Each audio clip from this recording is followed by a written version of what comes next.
Kitabu Al-Hajji dalam Bulughul Maram. Kewajiban di dalam Islam ada 3 macam. Ada yang fardu ain, wajib bagi semua umat Islam seperti salat. Ada yang fardu kifayah, salat 5 waktu maksud saya. Ada yang fardu kifayah, wajib jika sudah dilakukan oleh sebagian muslim maka sebagian yang lain tidak wajib, seperti salat jenazah. Dan yang ketiga adalah wajib bagi yang memenuhi syarat atau yang mampu, seperti zakat, seperti haji. Nah, maka ini wajib tetapi ada syaratnya, siapa yang wajib, siapa yang tidak. Karena itu dalam bab ini beliau mengatakan babu fadlih, bab fadilah haji, wa bayani, dan penjelasan man, orang yang furidha alaihi, difardukan atau diwajibkan haji terhadapnya. Untuk mengetahui masalah ini cukup kita membaca dalam Al-Quran. Allah subhanahu wa ta'ala sudah mengatakan walillahi 'alan nasi hajjul baiti atau hijjul baiti, ada 2 qiraah yang mutawatirah, man istata'a ilaihi sabila, dan bagi Allah wajib atas manusia melakukan haji ke Baitullah bagi orang-orang yang mampu untuk menuju ke Makkah akan jalannya. Maka ini haji wajib bagi yang mampu saja. Yang tidak mampu tidak wajib, meskipun kalau dia haji tetap sah. Misalnya orang yang haji dengan berjalan kaki, dia belum punya harta untuk berangkat naik pesawat terbang atau naik kapal, tapi dia berjalan dari Solo sampai ke Mekah kemudian haji, apakah sah? Sah. Dan itu sesuatu yang baik karena disebutkan oleh Allah subhanahu wa ta'ala di dalam Al-Quran. Allah mengatakan pada surah Al-Hajj ayat yang ke-27, wa'adzim fin nasi, dan beritahukanlah kepada para manusia bil haji, supaya melakukan haji, yaitu karijalan, mereka akan datang kepadamu dengan berjalan kaki, wa ala kulli dhamir, atau dengan naik onta. Dhamir itu adalah onta yang kurus karena digunakan perjalanan panjang untuk ibadah haji. Nah, di sini rijalan, berjalan kaki, disebutkan pertama oleh Allah, berarti ini lebih afdal. Karena itu kalau kita punya kekuatan untuk jalan kaki dari Solo ke Makkah, maka ini sesuatu yang bagus nih. Tapi rata-rata orang yang sudah punya keluarga susah mikir kayak begini nih. Tapi yang masih jomblo, nah ini bisa silahkan lakukan nih. Usia antum berapa? 20 tahun? Nah, oke, berangkat bismillah tawakkaltu 'ala Allah, jalan kaki nih. Tapi jangan minta-minta ya. Karena kalau minta-minta itu hajinya jadi musik, jadi jelek dia melakukannya. Tapi kalau tawakal kepada Allah, jalan kaki, minta tolong kepada Allah, nanti kalau kehabisan bekal maka dia bekerja di tengah jalan misalnya, maka insya Allah ini sesuatu yang baik ya, rijalan, dipuji oleh Allah subhanahu wa ta'ala. Hadis yang ke-708 dalam kitab saya, ini hadis pertama dalam Kitabul Hajj. An Abi Hurairah radhiyallahu anhu anna Rasulullah sallallahu alaihi wasallam qala al-umratu ilal umrati, umrah kepada umrah berikutnya adalah kafaratun, menghapus dosa, lima bainahuma, terhadap apa-apa yang ada di antara keduanya. Wal hajjul mabrur, adapun haji yang mabrur, laisa lahu jazaa'un, tidak ada balasan baginya, illal jannah, kecuali jannah. Hadis muttafaqun alaih. Hadis ini membahas fadlihi, fadilah haji. Fadilahnya apa? Balasannya jannah kalau hajinya haji mabrur. Haji mabrur yang bagaimana? Haji yang diterima oleh Allah. Haji yang diterima bagaimana? Haji yang tidak ada melakukan maksiat padanya. Haji yang menyebabkan setelah haji orangnya jadi lebih baik. Jadi para ulama katakan tandanya haji mabrur itu biasanya setelah haji dia tambah baik. Misalnya yang dulu tidak rutin tahajud jadi rutin tahajudnya. Misalnya yang dulu tidak suka kajian, kemudian setelah pulang haji suka kajian. Ini ada tanda-tanda baik. Ini menurut para ulama adalah tanda diterimanya hajinya oleh Allah subhanahu wa ta'ala. Tapi kemudian dari hadis ini kita ambil beberapa faedah. Faedah yang pertama, al-umrah. Apa artinya? Umrah artinya adalah ziarah. Disebut umrah karena dia menziarahi kota Mekah atau menziarahi Ka'bah. Adapun al-haji artinya adalah menuju. Disebut haji karena seseorang menuju ke Ka'bah. Jadi sebenarnya sama saja ya. Umrah atau haji sama-sama menuju ke Ka'bah, sama-sama ziarah ke Ka'bah. Tapi istilahnya memang dibedakan oleh Nabi sallallahu alaihi wasallam. Faedah yang kedua, hadis ini menunjukkan al-umrah ilal umrah, bolehnya kita mengulangi umrah berkali-kali. Tetapi ini memang diperselisihkan oleh para ulama. Ada yang mengatakan makruh umrah berkali-kali. Tetapi sesuai hadis ini sangat jelas menunjukkan umrah berkali-kali tidak makruh. Tetapi tidak baik apabila seseorang itu memperbanyak umrah sementara dia tidak mempedulikan tetangganya yang kemiskinan, misalnya kelaparan. Tetangganya kelaparan, dia tidak pedulikan kelaparannya tetangga, tapi dia gunakan, habiskan uangnya untuk umrah terus, sementara tetangganya kelaparan di sampingnya, dia mengetahui dan tidak mengurusnya. Nah, ini sesuatu yang tercela ya, karena kewajiban terhadap tetangganya tidak dia lakukan. Tapi hukum asal mengulang-ulang umrah adalah baik, sebagaimana sabda Nabi sallallahu alaihi wasallam. Umrah 1 sampai umrah berikutnya, fadilahnya apa? Sama dengan Jumat 1 sampai Jumat berikutnya, menghapus dosa-dosa antara keduanya. Sama dengan Ramadan 1 dengan Ramadan berikutnya, menghapus dosa-dosa antara keduanya. Nah, maka di sini kita disunnahkan untuk mengulang-ulang umrah. Hadis berikutnya 709, wa an Aisyah radhiyallahu anha qalat qultu, aku Aisyah berkata, ya Rasulullah, alan nisa'i, apakah wajib atas wanita jihadun, untuk berperang? Qala, beliau mengatakan, na'am, ya, alaihinna wajib atas mereka jihadun, satu jihad, tetapi jihadnya la qitala fihi, tidak ada pertempuran di dalamnya. Apa jihadnya wanita? Al-hajju, haji, wal umrah, dan umrah. Hadis diriwayatkan oleh Imam Ahmad, Ibnu Majah, dan ini lafalnya Ibnu Majah dan sanadnya sahih. Wa asluhu, dan asal hadis ini fis sahih, di dalam sahih, maksudnya dalam kitab Sahih Bukhari. Hadis ini menunjukkan bahwasanya wanita tidak wajib jihad, tetapi wajib apa? Haji dan umrah. Karena di sini Nabi mengatakan alaihinna, ay yajibu alaihinna, wajib atas mereka wanita. Wajib apa? Al-hajju wal umrah, haji dan umrah. Maka kewajiban haji dan umrah ini tidak peduli laki maupun perempuan. Yang penting mampu untuk berjalan menuju ke Makkah, maka wajib atasnya untuk melakukan haji ke Baitullah. Kemudian hadis ini juga mengandung fadilah haji. Apa fadilahnya? Fadilahnya adalah disebut oleh Nabi dengan istilah jihad, perang. Kenapa disebut jihad padahal tidak ada perang padanya? Karena ada kemiripan dengan jihad. Kemiripannya dari dua sisi. Yang pertama, jihad adalah mengandung masyaqqah, berat. Haji juga begitu, berat. Yang kedua, jihad memerlukan biaya. Demikian juga haji memerlukan biaya. Nah, maka dari dua sisi ini kemudian dinamakan atau disamakan oleh Nabi dengan jihad fi sabilillah. Kemudian hadis ini sekaligus menunjukkan wajibnya umrah, karena di sini dikatakan alaihin, ya, wajib atas mereka. Sementara di sini disebutkan dua-duanya, al-hajju wal umrah. Berarti umrah hukumnya apa? Wajib. Dan ini masalah khilafiyah. Nanti akan kita baca hadisnya, apakah umrah wajib ataukah tidak wajib. Hadis 710. Wa an Jabir bin Abdullah radhiyallahu anhuma qala, atan nabiyya, telah datang kepada Nabi sallallahu alaihi wasallam, a'rabiyun, seorang Arab desa. Faqala, dia bertanya, ya Rasulullah, wahai Rasulullah, akhbirni, kabarkan kepada saya, anil umrah, tentang umrah. Awajibatun hiya, apakah umrah itu wajib? Faqala, maka Nabi menjawab, la, tidak, artinya tidak wajib. Wa anta ta'tamir, bahwasanya kamu berumrah, khairul lak, itu lebih baik bagimu, maksudnya lebih baik daripada tidak berumrah.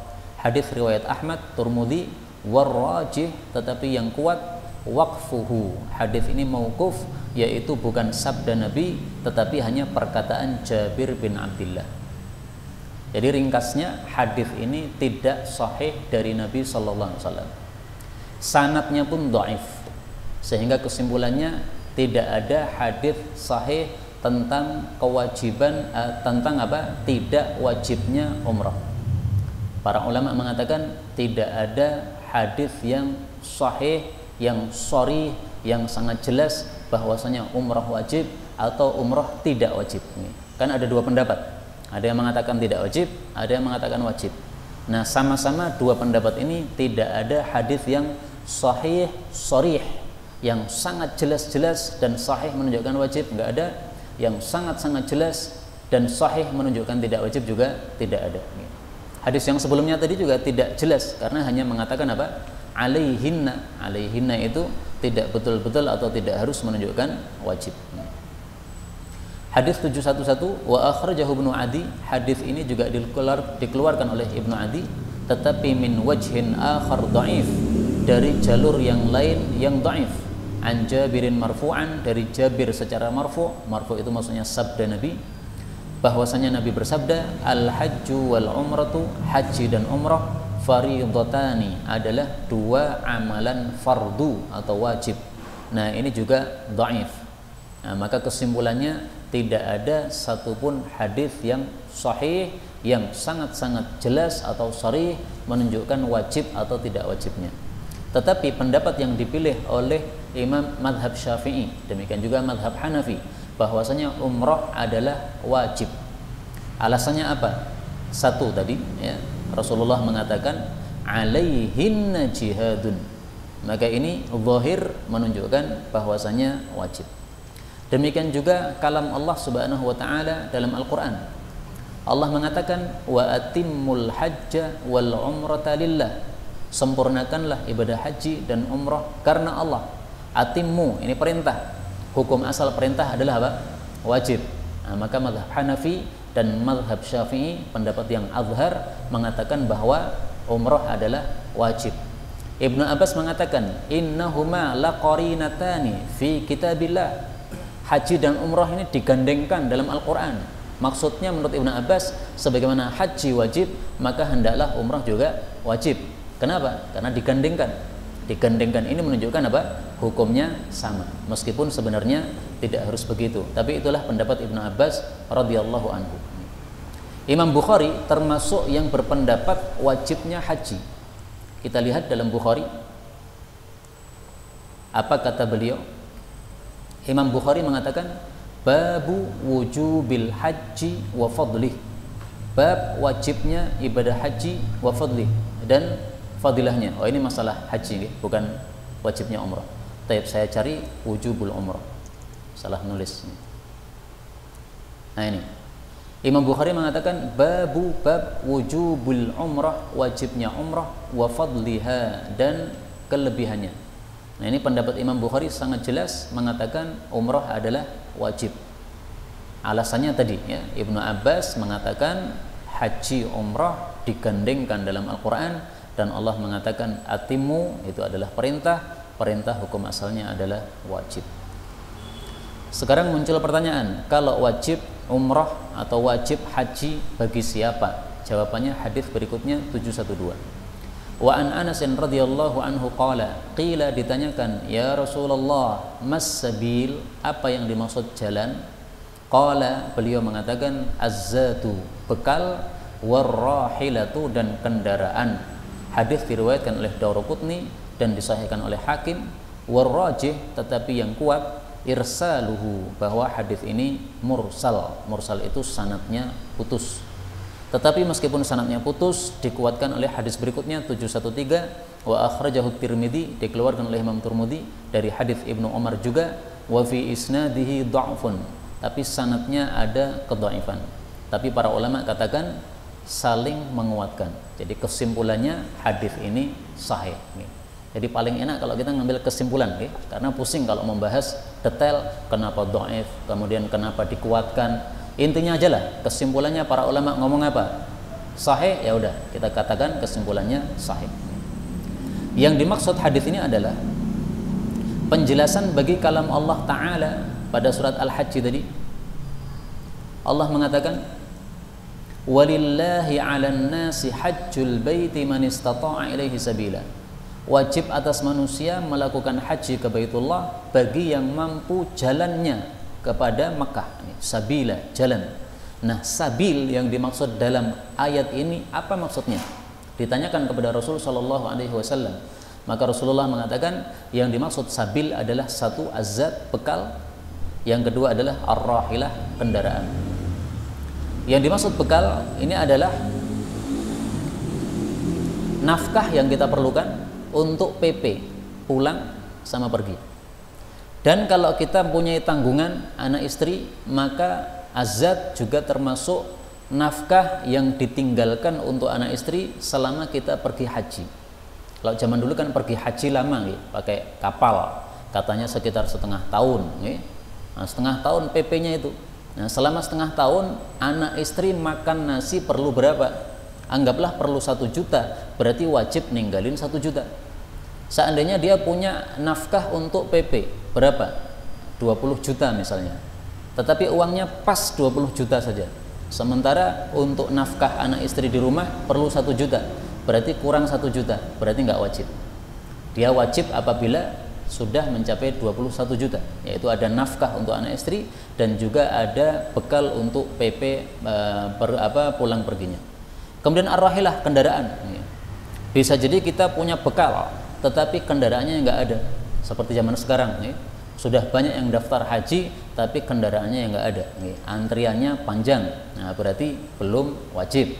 Wajibnya nanti kalau sudah tiba antriannya, berarti dia wajib. Kemudian untuk perempuan ada satu lagi syarat dia wajib, yaitu harus ada mahramnya, sebagaimana hadis nanti yang akan kita baca. Jadi untuk perempuan syaratnya berarti ada 3, ada bekal, ada kendaraan, dan ada mahram yang mendampingi dia. Kalau tidak ada mahram tidak wajib.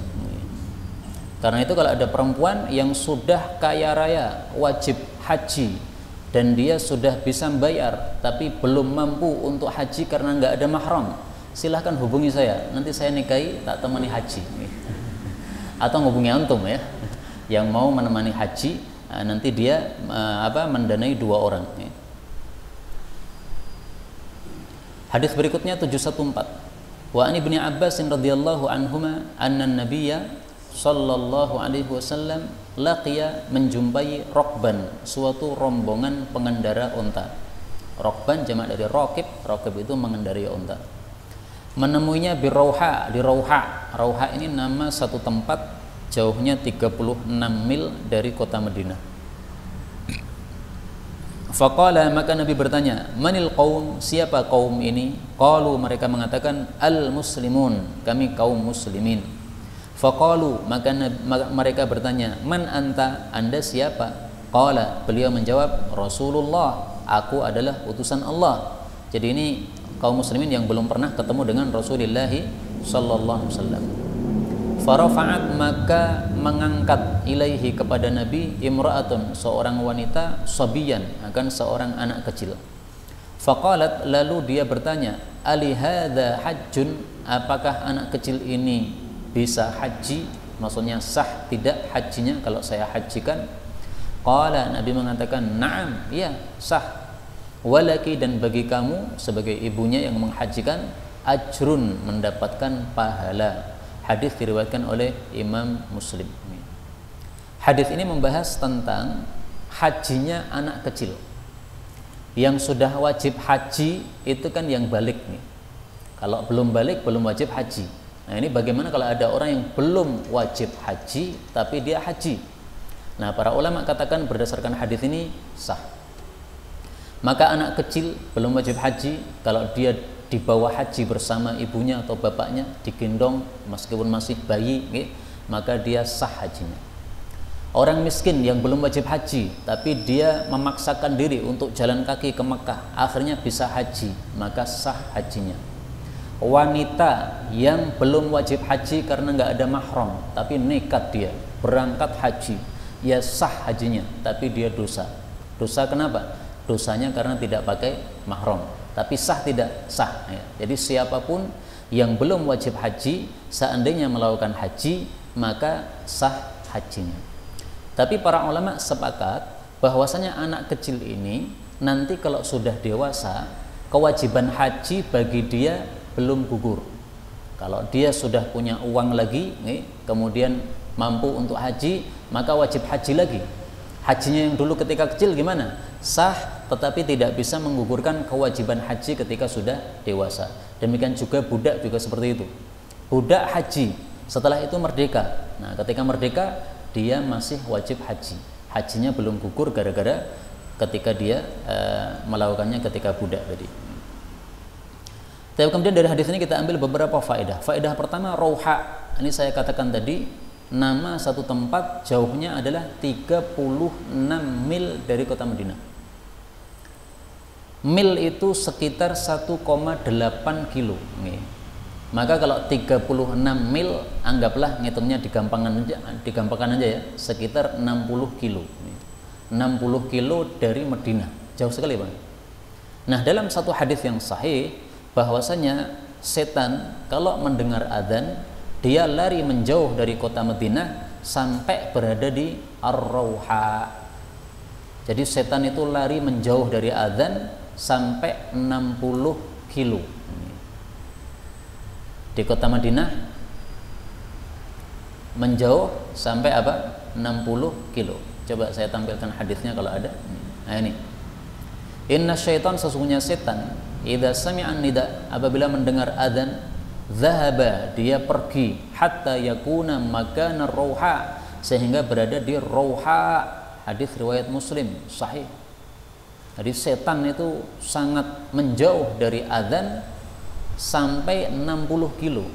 Tetapi bukan berarti harus 60 kilo, bukan. Maksudnya dia mencari tempat di mana adzan sudah nggak kedengar. Nah, kalau di kota seperti ini, masjidnya dekat-dekat, larinya kemana saya nggak ngerti nih. Karena lari ke selatan ketemu masjid juga, utara masjid juga. Tapi setan itu pinter. Ketika adzannya sudah selesai, maka dia datang lagi. Nanti mengganggu orang yang salat sunnah, diganggu sehingga salatnya nggak khusyuk. Nanti ketika qomat dia lari lagi, qomatnya selesai datang lagi, diganggu lagi sehingga salat kita nggak khusyuk. Itu gara-gara apa? Setan. Nah, itulah Rauha yang disebutkan oleh Nabi Sallallahu Alaihi Wasallam. Kita hafalkan apa jaraknya, 36 mil atau sekitar 60 kilo. Faedah berikutnya, di sini kaum muslimin ditanya, kamu siapa? Qalu al-muslimun. Mereka mengatakan kami muslimin. Nah, inilah kewajiban kita. Kita menamakan diri kita muslimin, titik. Nggak pakai tambahan. Muslimin salafi, muslimin jihadi, muslimin jaulah, nggak perlu gitu-gitu. Itu nama-nama itu menyebabkan perpecahan di antara umat Islam. Ditanya, kamu dari mana? Salafi. Nah, akhirnya cemberut mukanya. Kenapa? Saya bukan salafi, dia salafi. Atau sebaliknya, saya salafi, dia bukan salafi. Maka nggak perlu pakai nama-nama begitu. Kecuali kalau nama-nama itu tidak memecah belah, silahkan dipakai, nggak apa-apa. Karena salafi itu artinya bagus, mengikuti ulama salaf. Ulama salaf siapa? Tabi'in, tabi'ut tabi'in, sahabat Nabi. Kan bagus mengikuti ulama salaf. Tapi kalau nama sudah menyebabkan perpecahan, jelek semua. Jadi nama-nama sekarang ini jangan dipakai. Kenapa? Karena nama-nama sekarang ini terbukti memecah belah umat Islam. Memakai nama NU, memakai nama Muhammadiyah, kalau menyebabkan perpecahan nggak usah dipakai. Udah itu nggak usah ditampilkan. Nama muslimin aja sudah, titik. Sebagaimana sabda Nabi Sallallahu Alaihi Wasallam sangat jelas. Hadis riwayat Imam Turmudi, fad'u bida'watillah, panggillah dengan panggilan dari Allah, allati sammakum biha, yang Allah menamakan kalian dengan panggilan tadi. Panggilannya apa? Muslimin, mukminin, ibadallah. Udah 3. Ceramah misalnya, ayyuhal muslimun, ayyuhal mu'minun, ibadallah. Jangan ceramah mengatakan wahai saudara-saudara salafi, enggak begitu. Wahai saudaraku jihadis, enggak boleh pakai begitu-begitu. Itu menyebabkan perpecahan antara kaum muslimin. Jadi semua itu adalah saudara kita, mau salafi, mau jihadi, mau tablighi, mau napa meleh, NUI, mau Muhammadi, semuanya adalah saudara kita umat Islam. Tapi kemudian faedah berikutnya, dalam hadis ini Rasulullah mengatakan walaki ajrun, kamu ibunya mendapatkan pahala. Pertanyaan, bagaimana cara ibu menghajikan anak kecil yang dia gendong? Para ulama mengatakan sifatu ihramil wali anhu, caranya walinya mengihramkan anaknya adalah ayyaqula biqalbi, dia ucapkan dalam hatinya ja'altuhu muhriman, saya jadikan bayi ini ihram bersama saya. Kalau orangnya sendiri kan mengatakan labbaik Allahumma hajjan, labbaik Allahumma umratan. Nah kalau untuk bayinya kan nggak bisa ngomong, nah, maka dalam hati saja cukup. Ibunya mengatakan dalam hati, ini bayi saya saya ihramkan. Baik, itulah penjelasan para ulama kita. Dan dari sini juga kita ambil pelajaran, walaki ajrun, siapapun ikut andil dalam suatu kebaikan maka dia mendapatkan pahala. Ini ada bayi nggak bisa apa-apa, dibawa keliling oleh ibunya untuk umroh, maka ibunya dapat pahala. Kenapa? Ada andil. Sehingga di sini juga ada mic, ini yang menyiapkan mic ada pahalanya, menyiapkan layarnya ada pahalanya, menyiapkan mejanya ada pahalanya, menyiapkan syutingnya ada pahalanya, menyiapkan minumannya ada pahalanya. Cuma minumannya cuma saya saja, kasihan yang lain-lain. Tapi insya Allah nggak apa-apa nggak ada yang haus nih. Kalau haus nanti diambil aja. Saya biasanya perlu satu aja, nggak perlu dua. Nggak tahu kenapa antum siapkan dua ini. Apakah karena istri saya dua atau gimana? Istri saya masih satu. 715. Wa anhu qala. Beliau mengatakan, beliau siapa? Ibnu Abbas. Kanal Fadl bin Abbasin adalah Fadl bin Abbas radhifa Rasulillahi sallallahu alaihi wasallam, dibonceng oleh Nabi sallallahu alaihi wasallam, menunjukkan bolehnya dua orang boncengan dalam satu unta apabila kuat. Faja'at, lalu datanglah imra'atun, seorang wanita, min Khath'am, dari suku Khath'am. Faja'al al-Fadlu, maka Fadl berbuat yang dhuru ilaiha, melihat kepada wanita tadi, wa tanzur ilaih, dan wanita itu melihat kepada Fadl, jadi saling tatap. Faja'ala an-nabiy sallallahu alaihi wasallam, maka Nabi berbuat yasrifu wajhal Fadli, memalingkan wajahnya Fadl, ila syittil akhar, ke arah yang lain, jadi supaya tidak melihat wanita tadi. Ini menunjukkan tidak boleh ketika kita bertatapan muka dengan wanita kita lanjutkan, tidak boleh. Bolehnya sekali itu aja. Ketika kita melihat tiba-tiba bertatapan, bertabrakan mata dengan mata, nah itu sekali aja halal. Tapi kalau dilanjutkan maka apa? Haram. Sebagaimana sabda Nabi sallallahu alaihi wasallam, ya Ali, la tutbi'in nadhratan nadhrah, fa inna lakal ula wa laysat lakal akhirah. Wahai Ali, jangan mengiringkan pandangan dengan pandangan berikutnya, karena kamu hanya halal mendapatkan pandangan pertama dan tidak halal bagi kamu mendapatkan pandangan yang berikutnya.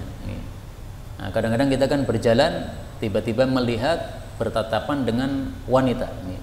Nah, kalau ketangkap mata dengan mata seperti itu, maka halalnya hanya pas pertama kali itu aja. Kalau kemudian hati kita mengatakan wah cantik, noleh lagi yang kedua, nah pas kedua itu haram.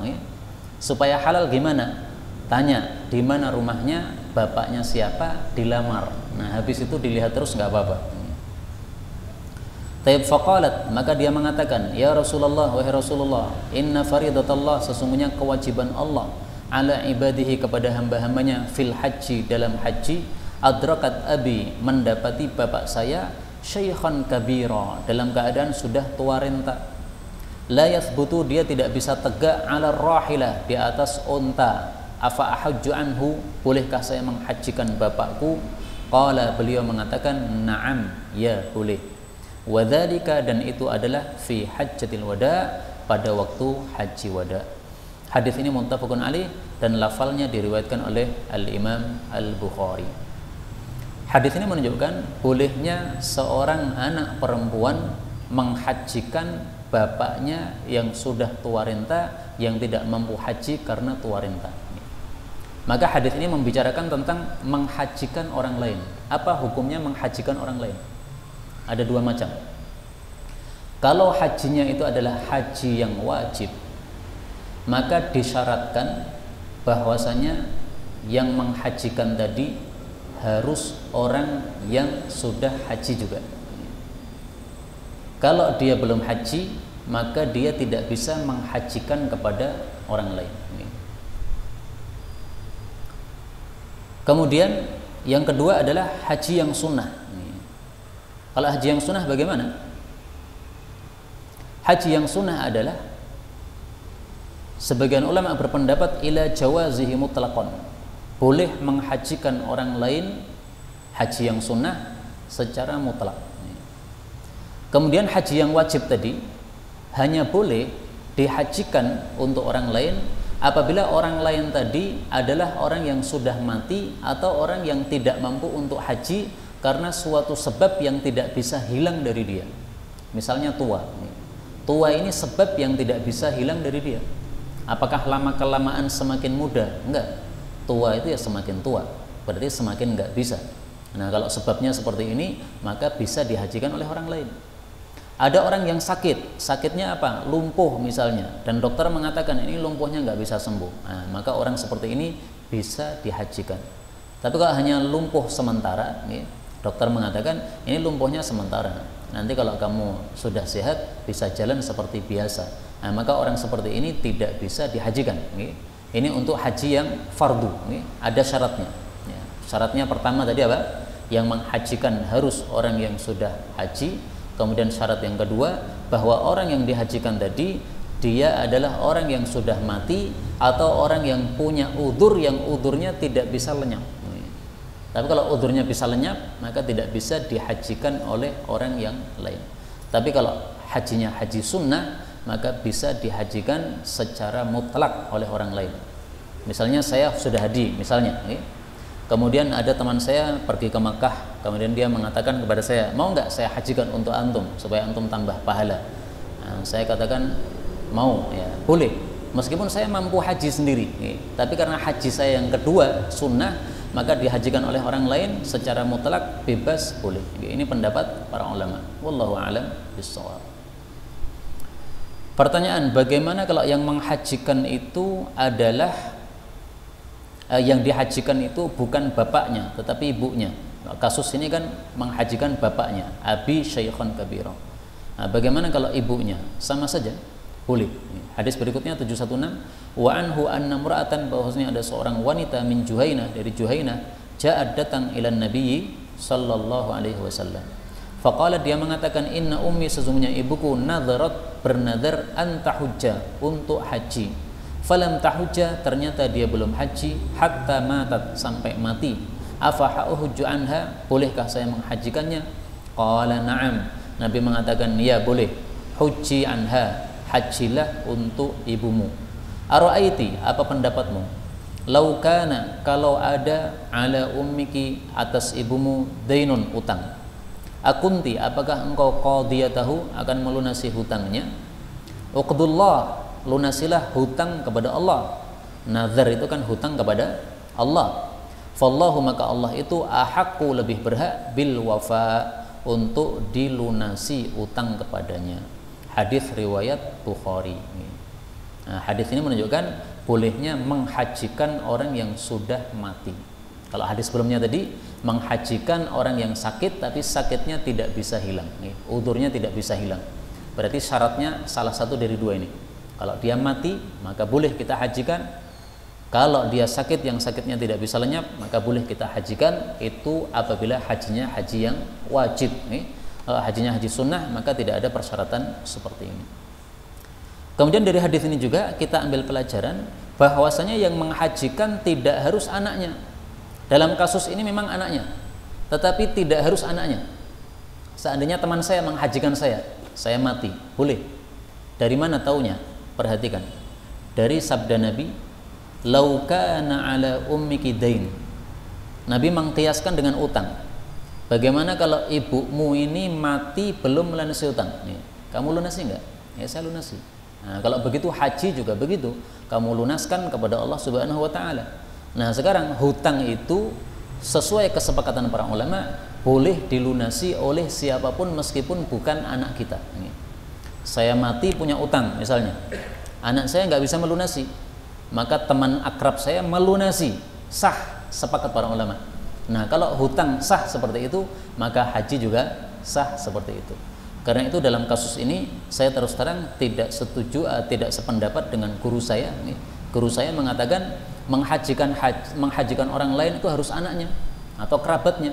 Kalau bukan kerabatnya nggak bisa, bukan anaknya nggak bisa. Nah, kalau saya mengikuti pendapat yang mengatakan bisa berdasarkan hadis ini tadi, Nabi mengkiaskan apa? dainun dikiaskan dengan hutang. Maka sebagaimana hutang bisa dilunasi oleh orang lain, haji juga bisa dilunasi oleh orang lain. Wallahu a'lam bissawab. Insyaallah hadis-hadis berikutnya kita baca pada pertemuan yang akan datang. Sisa waktu bisa kita buka untuk tanya jawab, dan saya berdoa kepada Allah mudah-mudahan kita semuanya nanti diberi kesempatan untuk melakukan haji yang mabrur. Amin ya rabbal alamin.